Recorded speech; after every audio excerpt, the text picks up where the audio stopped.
The Inspector General releases a statement talking about the David Grusch SCIF and a lot more. It's time for another UFO news roundup, so get in here. This is Jack with Cosmic Road. I talk about UFOs and the paranormal. Please hit like, please subscribe, share on social media, and let me know what you think in the comments below. Okay, let's just get right to it. Full statement from DoD Inspector General about the SCIF briefing today. The Department of Defense Office of Inspector General is not responsible for determining the classification of the information in our oversight work, nor do we determine the level of security clearances for congressional leaders. Now, we were told before the SCIF happened that the Congress people involved would actually get the clearances they needed, and that was a done deal. Otherwise, why bother with the SCIF, right? Unless it's all theater or whatever, you know, like Lucy in the football. That's what it's like, but in this case, it was a very blatant Lucy in the football. The DoD OIG is committed to being as transparent and communicative as possible with our congressional leaders and welcome any further opportunity to discuss our body of work. Well, maybe they're more transparent with Congress. I don't know, but if so, then why didn't they get the heads up? They didn't have the clearances. Nothing about yesterday's SCIF really makes any sense. If they wanted to obfuscate this and hide this from Congress, why did they dangle the football out there in the first place? Because it's going to be super blatant when they jerk it away, right? So, you know, I don't get it unless it was a blatant, you know, thumbing their nose at the Congress people that wanted access to this. Either way, it looks like we really do need to get David Grusch in a SCIF and not just his information. There is going to be at least one more SCIF forthcoming. Then we can hope that that happens. Speaking of David Grusch is going to address James Lakatsky's comments in that recent interview on Weaponized, where he said that potentially some witnesses from David Grusch were, you know, being given disinformation or given disinformation or something along those lines. That doesn't seem likely to me. I mean, David Grusch knew some of these people personally. They provided evidence. These are people that are actually, some of them directly involved in UFO reverse engineering and crash retrievals. It's not like they were just given a briefing on this stuff. They've got their hands on some UFOs. So I don't know how James arrived at that conclusion. I would like to know more about how he reached that decision or that information. But either way, David Grusch is going to address it. So let's take a listen. Yeah, he also took a few swipes at David Grusch on the way through as well. He did. I mean, he said he considered David Grusch credible and that his statements were reasonable, but he wouldn't answer any questions about potentially biological remains that have been recovered from craft of supposedly non-human origin. And then he was talking about some of the witnesses, without naming them, interviewed by David Grusch. And he said, and this is poisonous, and I know there's going to be a response from David Grusch at some stage. He said, you can't call them liars. They totally believe it now. How many of those people that David Grusch came across fit in that category? I could name a list of them right now, but I won't. I mean, obviously, I respect their opinions, but I know what they're saying is false. Now, I was disappointed that there was no attempt to pin Jim Lakatsky further down on what he was saying there, because essentially he was slurring a lot of very brave people who've come forward to the Congress, to the Inspectors General, and also to ARO. Fat chance of them getting heard there. But the fact is, these people have risked their careers, if not their lives, in making the decision to come forward. Frankly, I do not think we should be belittling them or calling them liars. And I would like to hear the evidence, frankly, that makes any basis for the assertion that what they're saying is false. Because I know those claims made by Jim Lakatsky are going to be very aggressively and very, very vigorously disputed. And evidence will be provided. There you go. Evidence will be provided. So David Grusch or some of those whistleblowers, somebody in that faction is going to come out with some evidence to dispute what James Lakatsky said.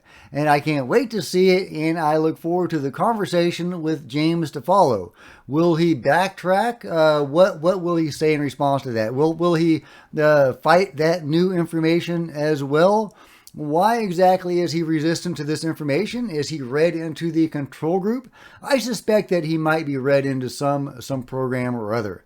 I don't know in what capacity or what tier he is involved in, if he's involved at all. But he is very resistant to the David Grusch information.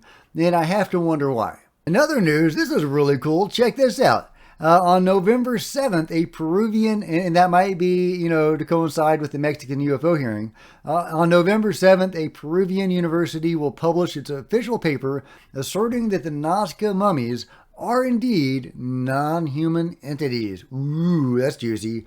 These mummies exhibit bone structures reminiscent of dinosaurs or birds, while their skin closely resembles that of reptiles. And indeed, according to that paleontologist that studied them, and I made a video about this, they did indeed undergo a mummification process.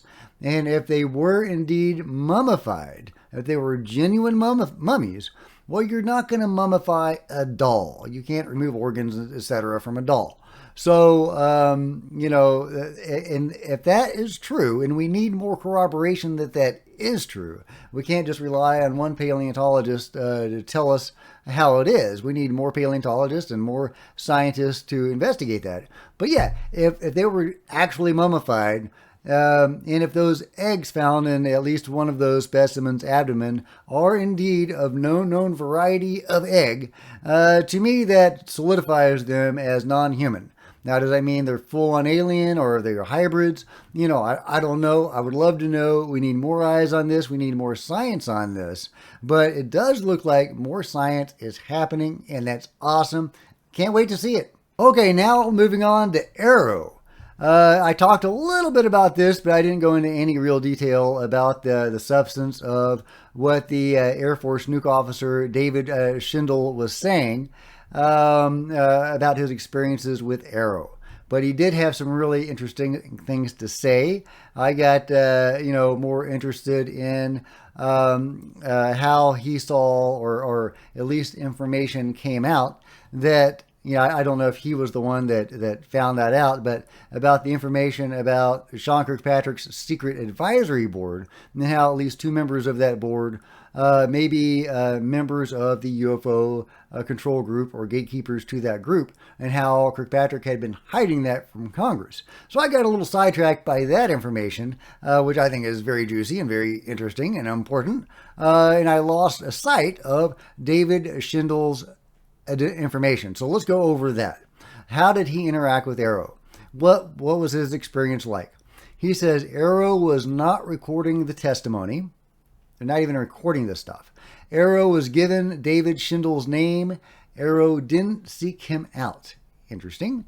Handwritten notes were filed after testimony. Now it does say, there were only handwritten notes, and they were filed away after the testimony. Nobody in Arrow allegedly has any U.A.P. background, research, or experience. Well, that's not necessarily true. Sean Kirkpatrick may very likely have a long history with this stuff, and I've talked about that before. There's that's a whole different video, and you can check that video out. Arrow was not familiar with previous UFO investigations such as Project Sign, Grudge, or Blue Book. That's shocking to me, right? How can Arrow not be familiar with Blue Book or any of the others that came before that? That's crazy. That's crazy. Who are these people that are on Arrow? I don't get it. I don't get it. That's nuts.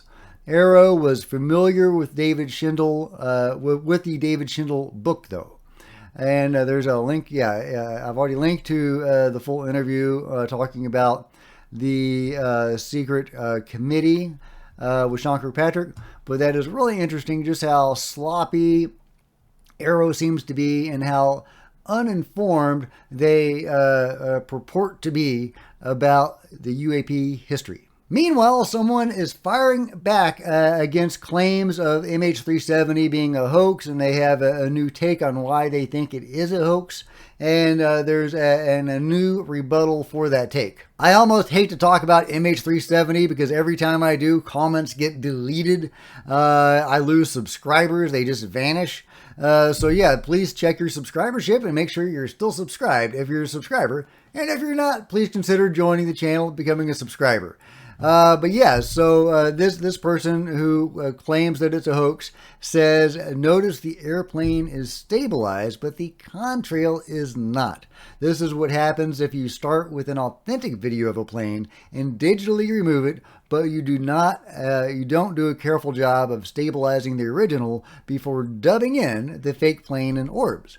Okay, that seems like a fairly interesting debunk, right? So, but not so fast. According to Maquid Larton, I love that name, regarding the contrail jitter that we see when stabilizing the flight, left the plane is stabilized, right the contrail is stabilized.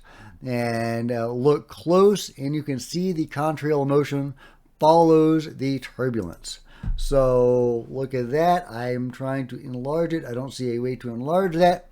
But yeah, just squint and you can see that indeed he seems to be correct. The contrail motion does seem to be following the turbulence as close as I can tell. I'm no turbulence expert, so let me know what you think about that. But yeah, a very interesting case that I would love more eyes on and more research being done on, whether it turns out to be a hoax or not. Either way, we need to know, and if it's not a hoax, then there are some people missing that we may need to recover. So, yeah, moving on. Okay, let's go back to Arrow and just how bad they are. Chris Mellon is talking about a particular U.A.P. video released by Arrow and how it may actually be a mundane object. And Chris says, concur. This confirms that many of us have suspected, given the small size and slow speed of the object, and the fact that it is hard to imagine Arrow releasing anything but the weakest and least compelling UAP videos. And man, that is damning. That is damning coming from Chris Mellon, who had a huge part in the creation of the UAP task force, which led into Arrow, and may indeed have authored part of the language. I've heard speculation as he was thought to have authored some of the legislation leading to the creation of the UAP task force, and some believe he also authored legislation leading to the creation of Arrow. I don't know if that's true or not. That's just a rumor. But yeah, so what are we talking about? We're talking about the silver orb released by Arrow. Where did it go? Let me find it for you. Here we go. When the U.S. Department of Defense published a video seemingly showing a UFO in the Middle East, Bellingcat contributor and researcher Nathan Payton and Logan Williams went to work using open source techniques to verify claims of the UFO. And they used various techniques, and Bellingcat will take you through a long series of posts here, really going through it, laying out the groundwork for this, in fact, potentially being a balloon. So, I don't know if it is or not. I wasn't there. How many balloons are shaped like spherical, orbs, silver spheres? I guess there could be a whole bunch of them, honestly. But in any case, it is certainly not an ironclad UFO. It doesn't seem to be doing anything that a UFO couldn't do after this footage is analyzed. So it very well could be a balloon. That is entirely possible, which, as Chris Mellon himself says, and I can hear the heartbreak in his voice when he says that, even if it's just on Twitter, since, like I say, he did lead to the, it was him that really had a big hand ultimately in the creation of Arrow, seemingly, from what I have heard. So for him to say Arrow would only post duplicitous stuff, they would only post a UFO video if it was a balloon. Man, that's just heart-wrenching. That just sucks. That just sucks for Chris, and all of us, but especially Chris, because I know he had such high hopes for this and was instrumental in behind the scenes leading up to this, and how disappointed Chris Must Be, and Sean Kirkpatrick, and Arrow. So, yeah, so it's very likely that one of those videos released by Arrow, they've only released a couple, really, and they probably only released this one in response to the Mosul orb image released by Jeremy Corbell, and this was probably their way of debunking that. You know, they would release this video saying, hey, yep, there's an orb like that one that Jeremy was sharing, and then later on it'll be proven to be a hoax and or you know, a mundane object, thus discrediting Jeremy's information. At least that's my take on it. But let me know what you think about all this in the comments below. And if you've enjoyed this video, give me a big thumbs up. I sure would appreciate it. Smash the subscribe button and the bell to be notified of future videos. I have Facebook and Twitter links below if you wanted to join me there. That'd be awesome. If you wanted to share this on social media, that would be great. I would really appreciate it. If you wanted to support Cosmic Road in a bigger way, please consider becoming a channel member. See the first link in the description below. Channel members are rock stars, and I really appreciate you guys' support. Thank you. There's also t-shirts you can buy. See the merch store below. Meanwhile, there are plenty of videos on the channel, and I'll see you guys next time. This is Jack with Cosmic Road, signing out.